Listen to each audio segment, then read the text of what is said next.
Here's the thing about running a survey for a whole bunch of fantasy readers. They don't just tell you what they like, they also highlight what they don't like. And sometimes the line between what they like and what they don't like is so fine a lightsaber couldn't slice it more precisely. So today, join me as we explore the negative side of the giant fantasy survey that I ran for readers of the genre. And let's figure out what they hate about fantasy books. Welcome to another episode of Just in Time Worlds with your host, Marie Mullaney.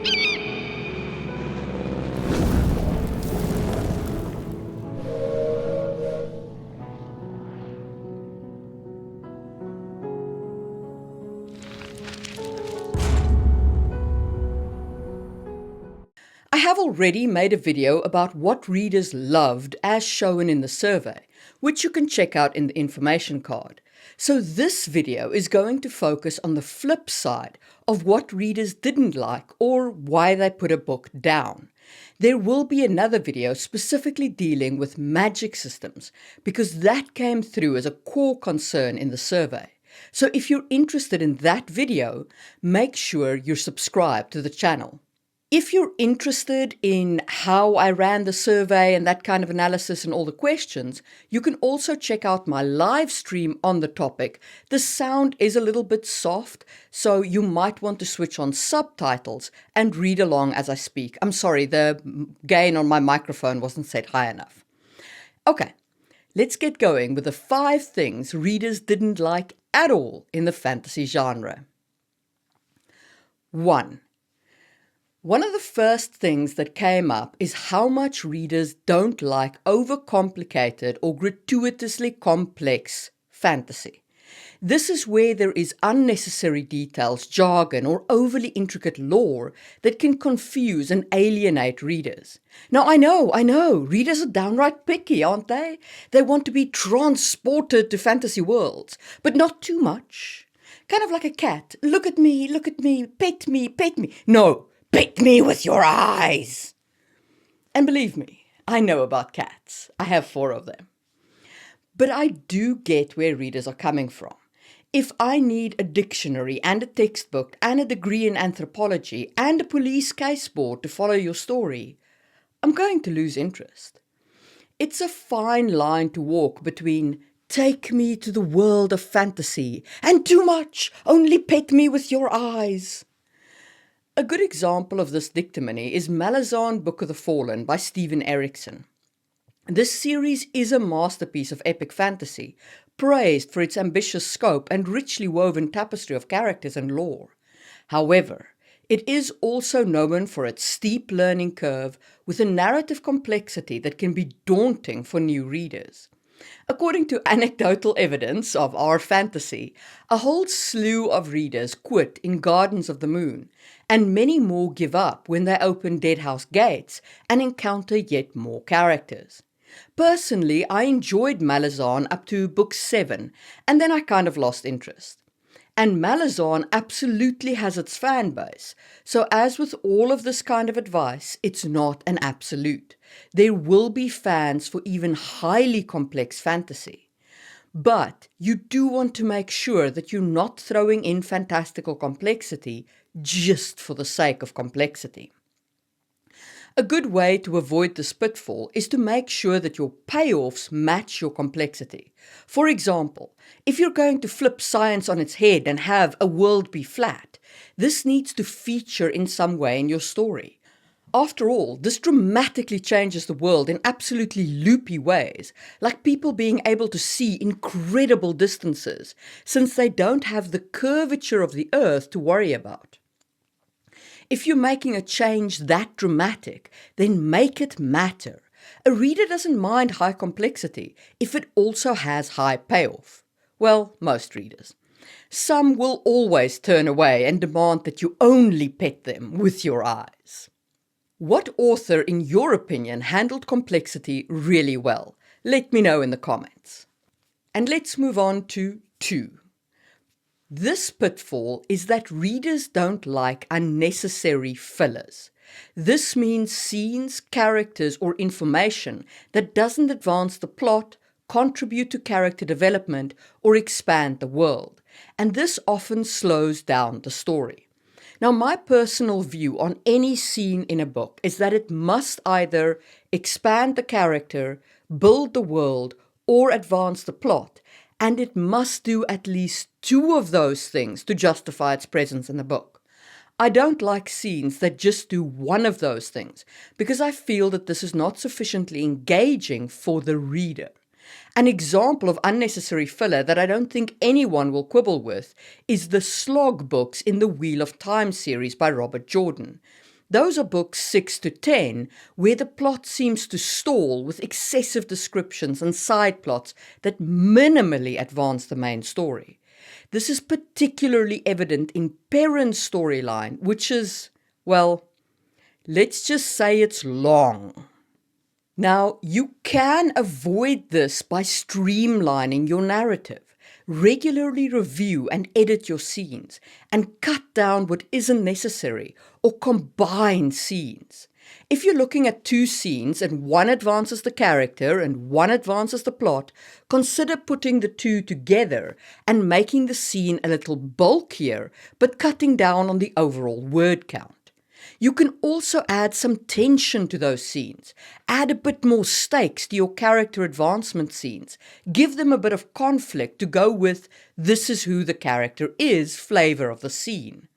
So try to make sure that every scene that you put into the narrative does at least two of expand the world, advance the story, or build the character out. I did do a video on how to show your world building to the reader if you want more help with this point, which you can check out in the information card. And let's move on to pitfall 3. The third thing that readers didn't like was the overused or predictable tropes without any unique twists or fresh perspective. Now again, I know, we spoke about how much readers like certain tropes in the first video. Readers are like that.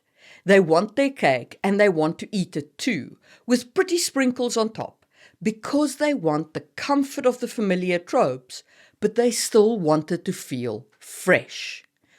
Bet me with your eyes. An example of this kind of overused trope, in my opinion, and sorry if you're a fan, is Eragon by Christopher Paolini. Although popular, especially in the young adult section, Eragon is pretty much a trope from start to end. It's the orphan farm boy who discovers he's special and destined for greatness. It's got Jedis in it, it's got dragon riders, basically everything is a trope. Now, for a 16-year-old, was it a well-written book? Yes. Is it trope-filled? Yes. Should you write a book like that? Maybe.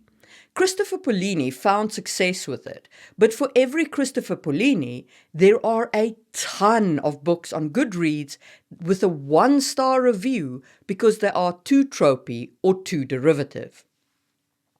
So how do we avoid this? If you're using a common trope, twisted in an unexpected way. For example, the orphan might discover that they're actually not the chosen one, and they have to somehow figure out what to do with their life now. That would be a very interesting twist. Also, bear in mind that while no world is ever going to be wholly unique, I mean, everything that you can think of probably has been done to some extent, because we all draw from the same common base. We all draw from the history of our world. And so we do have commonalities between books. Because you have to start from some kind of base somewhere. But the way that you arrange the elements is unique to you. Don't strive to be wholly unique, but strive to make everything your own. Put your own spins on it, your own twists, your own tweaks. Arrange the world-building elements in new ways and make it fit your vision of your world. And that way, even though you use the same tropes, the same world-building elements, it feels fresh to the reader, who feels like they're entering a familiar world, but one that still has enough surprises to keep them engaged. What world both used tropes and still subverted your expectations? Let me know in the comments. And let's move on to 4. Here's one that's going to rub some people up the wrong way, judging by previous reactions on my channel. Readers don't like it when you handle sensitive themes poorly.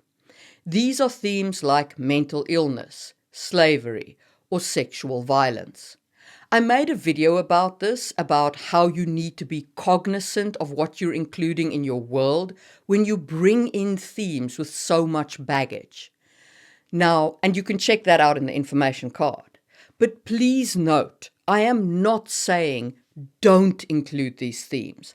I'm just saying be aware of what you're doing. That's all. I'm not telling you that you have to or don't have to include these themes. I'm just saying you need to know what you're doing with that theme and don't just be gratuitous about it. Don't just include these themes as cool background or whatever. It is not cool background when every girl comes out of a situation where she suffered sexual abuse to make her a hard person. And that is just her character backstory. That is not something that you just toss in there because it'll make the character stand out. But for an example of this, I'm actually going to pick on the Wheel of Time TV series. In the opening episode, Perrin's wife, added just for the TV series and did not exist in the books, is unalived by Perrin himself, literally just to give him backstory. It's the most horrible, callous use of the fridging trope that I've seen in a long time, and I have no idea what the writers were thinking. And that is what I mean by be careful with these themes. It's not just about the women characters, it's also about the men. It was not cool that Perrin unalived his wife. For what reason would you do this as a character background? Again, I'm not saying don't use these themes. I'm not saying these themes have no place in your book. They might very well have a great place in your book. They might make the story stronger. But be aware of what you're doing and make sure you are including these themes on purpose and by design, not accidentally. And not because you think it might be a cool background or some such thing. How did you feel about the Wheel of Time fridging thing? Did it work for you? Did it not bother you? Did it bother you? Let me know in the comments. And let's move on to 5. For our final point, readers don't like it when the fantasy elements of a story feel as though they're just clumsily pasted on top of the story, like they're not properly integrated. These elements feel as though they don't have an impact on the world, the characters, and their daily lives. An example of this is The Fifth Sorceress by Robert Newcomb, which admittedly I do like picking on. This novel, intended to start an epic fantasy series, was widely critiqued for its handling of magical elements and themes. Critics and readers found the use of magic often came across as inconsistent and gratuitous, serving the plot's needs in the moment rather than arising naturally from the world's established rules or history. Readers don't like Deus Ex Machina, and if your fantasy elements have a lot of Deus Ex Machina, it feels as though they're just pasted on to make your plot work rather than being truly integral into the world and transporting the reader to this amazing place where fantasy is real. The way to avoid this is to ensure that those fantastical elements are woven into the fabric of your world and affect everything from your political systems to your daily life. And for tips on how to do that, you can watch almost anything on my channel. You should also regularly remind readers of the wonder and the uniqueness of the fantasy setting through vivid descriptions, inventive magical phenomena, and characters who react to those elements. And those are the 5 common pitfalls that I mined from the survey. Next time, we'll conclude this mini-series with a discussion on magic systems that readers find compelling. If you enjoyed this video, give it a thumbs up And consider checking out my epic fantasy series, which hopefully hasn't fallen prey to these pitfalls. But don't feel pressure to support me financially. You can also support the channel just by watching another video. Since you enjoyed this one, maybe check out my video on cultural world building mistakes right over there, or you can trust the algorithm's recommendation right over here. And I will see you soon for another episode from Just in Time Worlds, where we build what we need when we need it.